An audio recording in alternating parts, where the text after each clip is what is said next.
Hello friends, मैं doctor Nitesh Goyal आज बात करूंगा अस्थमा के बारे में। अस्थमा को हम आम भाषा में दमा के नाम से भी जानते हैं। तो आज हम बात करेंगे दमा क्या है, दमा कैसे होता है और किन-किन चीज़ों से दमा की दिक्कत बढ़ सकती है। दमा क्या है, इसे जानने से पहले हमें जानना है कि एक नॉर्मली ह्यूमन बीइंग साँस कैसे लेते हैं। तो सबसे पहले हवा नाक के थ्रू एंटर करती है, जैसा कि आप इस इमेज में देख पा रहे हैं और वह हमारे गले से होते हुए फेफड़ों तक जाती है। तो जो साँस की नलियाँ उसको फेफड़ों तक लेके जाती हैं, चाहे वो बड़ी नली है या फिर आखिरी तक जाते-जाते वह जैसे-जैसे साइज़ छोटा होता जाता है, तो उन्हें हम छोटी नलियों के नाम से जानते हैं। तो चाहे वह छोटी नली है। अगर किसी में भी दिक्कत रहती है, किसी के अंदर भी सिकुड़न आ जाती है, तो मरीज़ को साँस लेने में तकलीफ़ हो सकती है।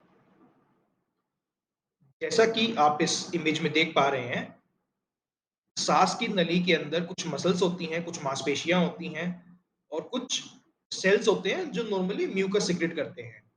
वह म्यूकस नॉर्मली हमारे साँस की नली में सीक्रेट एक अमाउंट में होता है जो कि फ़ायदेमंद रहता है। अगर वह ज़्यादा सीक्रेट होता है तो भी दिक्कत की बात है और वह कम सीक्रेट होगा तो भी वह दिक्कत की बात है। तो अस्थमा के अंदर ये जो सांस की मांसपेशियां होती हैं ये काफी ज्यादा मोटी हो जाती हैं और म्यूकस भी ज्यादा अमाउंट में रिलीज होने लगता है, जिसके कारण सांस मरीज की सांस की नली काफी सिकुड़ जाती है और अंदर का जो एरिया होता है वो काफी कम रह जाता है और मरीज को सांस लेने में तकलीफ होती है। अभी हमने जाना कि अस्थमा यानी कि दमा क्या है। अब हमें जानना है कि अस्थमा होता कैसे है, इसके कारण क्या है। तो सबसे पहला कारण है जीन्स, जेनेटिक्स। जिन माता-पिता को अस्थमा की दिक्कत होती है या चाहे किसी एक पेरेंट को है, चाहे दोनों को है, उनके बच्चों को अस्थमा होने के चांसेस दूसरे बच्चों के मुकाबलों में बढ़ जाते हैं। ऐसा ज़रूरी नहीं है कि अगर आपके पेरेंट्स को ही अस्थमा है, तभी आपको अस्थमा होगा। आपके पेरेंट्स को अस्थमा नहीं है, फिर भी आपको अस्थमा होने के चांसेस हैं। इसका मतलब है कि कुछ ऐसी चीज़ें हैं, जो जीन्स के अलावा भी अस्थमा कर सकती हैं। तो आइए जानते हैं हम वो क्या-क्या चीज़ें हैं। जैसे कि हम शुरुआत से शुरू करते हैं। जब एक माँ बच्चे को जन्म देती है, तो उस समय अगर उसका वज़न काफ़ी कम है या वह समय से पहले जन्म लेता है, जैसे कि नॉर्मली हम बोलते हैं कि 38 से 40 हफ़्ते या 42 हफ़्तों के आस-पास एक बच्चे का जन्म हो जाता है, माँ के पेट में रहने के बाद। लेकिन अगर वही 30 हफ़्ते, 32 हफ़्तों के आस-पास जन्म हो रहा है बच्चे का या फिर किसी बच्चे का वज़न काफ़ी कम है बर्थ के टाइम पर, तो यह एक रिस्क फैक्टर है उसको आगे जाकर अस्थमा होने के लिए। दूसरा, विटामिन डी। विटामिन डी की कमी के कारण अस्थमा होता है, ऐसा तो किसी स्टडी में प्रूव नहीं हो पाया है, पर हाँ, अस्थमा के मरीजों में अगर विटामिन डी का लेवल नॉर्मल रहता है, तो उनके अंदर एक्यूट अस्थमा का अटैक आने के चांसेस उन मरीजों के मुकाबले में काफ़ी कम रहते हैं, जिनके अंदर विटामिन डी का लेवल कम है। तो हमने जाना है कि ब बर्थ में कुछ फैक्टर्स हो सकते हैं जिनके कारण अस्थमा हो सकता है। विटामिन डी की कमी के कारण अस्थमा की दिक्कत बढ़ सकती है। तो आगे जानते हैं और क्या-क्या दिक्कत चीज़ें हैं जिनकी वज़ह से अस्थमा की दिक्कत बढ़ सकती है। तो एक बहुत ही कॉमन मैं कहना चाहूँगा माइट होती है, जिसे हम आम भाषा में घुन के नाम से जानते हैं। तो ये हमारे घरों में आम तौर पर मिलती है, जिसे हम हाउस डस्ट माइट भी कहते हैं। यह भी एक कॉमन कारण है अस्थमा के होने का भी और किसी मरीज को अगर अस्थमा है तो उसकी दिक्कत बढ़ाने के लिए भी यह एक बहुत ही कॉमन रीजन है।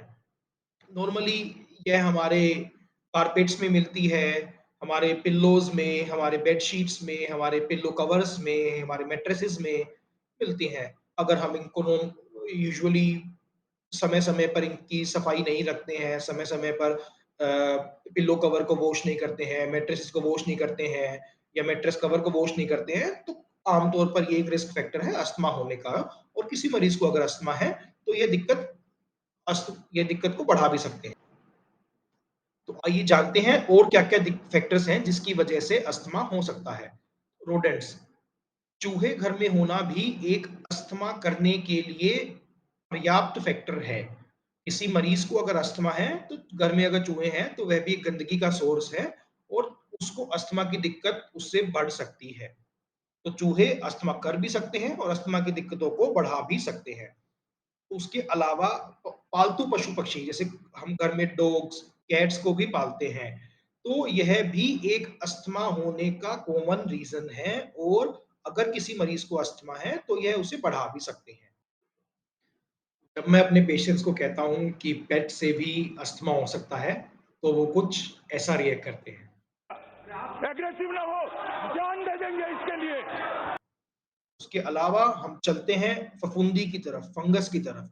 आमतौर पर हमारे घरों में सीलन मिलती है, तो अगर हमारे घर में सीलन है, तो वहाँ पर फफूंदी लगना बहुत ही कॉमन हो सक चीज़ है।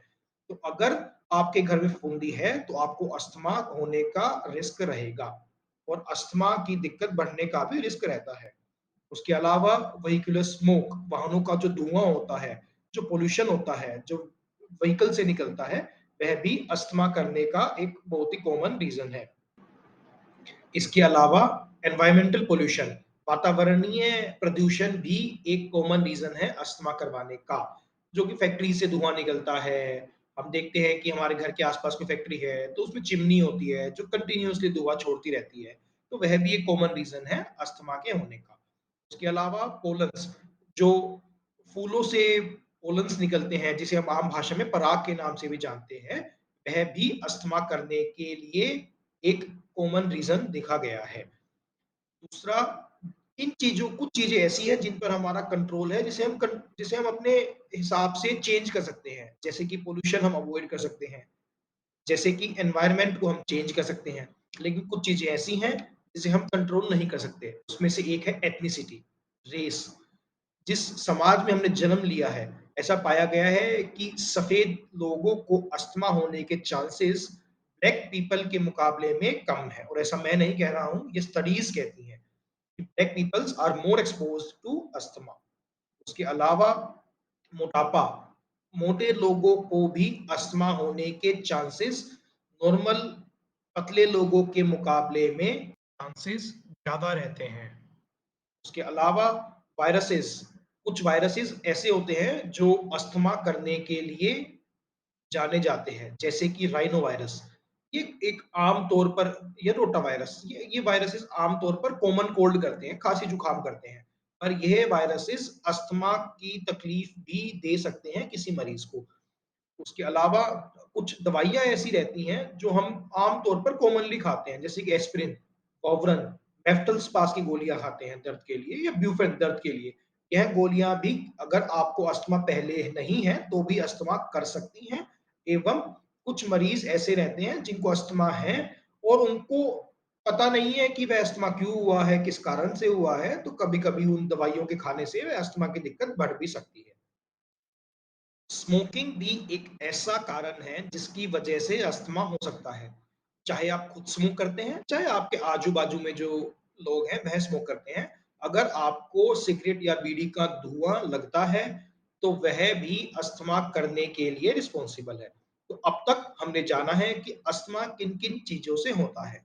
अब हमें जानना है कि अगर किसी मरीज़ को अस्थमा है, तो वह किन-किन चीज़ों से बढ़ सकता है। तो जो कारण मैंने अभी तक आपको बताए हैं, ऑलमोस्ट ऑलमोस्ट सभी कारण अस्थमा करवाते भी हैं और अगर आपको अस्थमा है, तो आपकी दिक्कत को बढ़ा भी सकते हैं। उसके अलावा कुछ कारण ऐसे हैं जो अस्थमा यूजुअली करवाते तो नहीं हैं, पर हाँ, अगर आपको अस्थमा है, तो वह अस्थमा की दिक्कत को बढ़ा सकते हैं। तो उसमें सबसे पहले आता है पर्यावरण का बदलना, मौसम का बदलना। कुछ ऐसे मौसम होते हैं जिसके अंदर अस्थमा की दिक्कत बढ़ सकती है, जैसे कि विंटर्स, सर्दियों के मौसम में ठंडी हवा चलने के कारण अस्थमा की दिक्कत बढ़ सकती है। आंधी तूफान के मौसम में भी यह अस्थमा की दिक्कत को बढ़ावा दे सकते हैं। उसके अलावा अगर आपको अस्थमा है, तो हो सकता है कि एक्सरसाइज करने से भी अस्थमा की दिक्कत बढ़ सकती है, पर यूजुअली अगर आपका अस्थमा वेल कंट्रोल्ड है, अगर आप अस्थमा के लिए रेगुलरली मेडिकेशंस ले रहे हैं, तो एक्सरसाइज से बाय एंड लार्ज अस्थमा की दिक्कत नहीं बढ़ती है।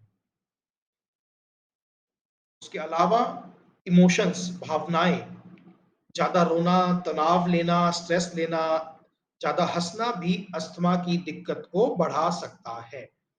और कुछ इरिटेंट्स होते हैं, कुछ उत्तेजक पदार्थ हो सकते हैं जिसकी वजह से अस्थमा बढ़ सकता है, जैसे कि स्प्रेस, जैसे कि पेंट, जैसे कि फ्यूम्स, इन सब के कारण भी अगर आपको अस्थमा है, तो आपकी दिक्कत बढ़ सकती है। तो आज की इस वीडियो में इतना ही। मैं अगली वीडियो में बताऊँगा कि अस्थमा आपको पहचानना कैसे है? कैसे पता लगेगा कि क्या-क्या दिक्कतें होंगी कि आप कहेंगे कि आपको अस्थमा है? और अगर आप डॉक्टर के पास जाते हैं, तो वह क्या-क्या टेस्ट करते हैं, जिसमें आपको अस्थमा के बारे में पता लग सकता है। और एक अगली वीडियो में हम यह भी जानेंगे कि अस्थमा के लिए नॉर्मली हम क्या-क्या कर सकते हैं, जिससे हम उससे बच सकें और क्या-क्या ऐसी चीज़ें हैं, जिससे हम उसको ठीक कर सकते हैं। तो आज के लिए इतना ही, मिलते हैं अगली वीडियो में।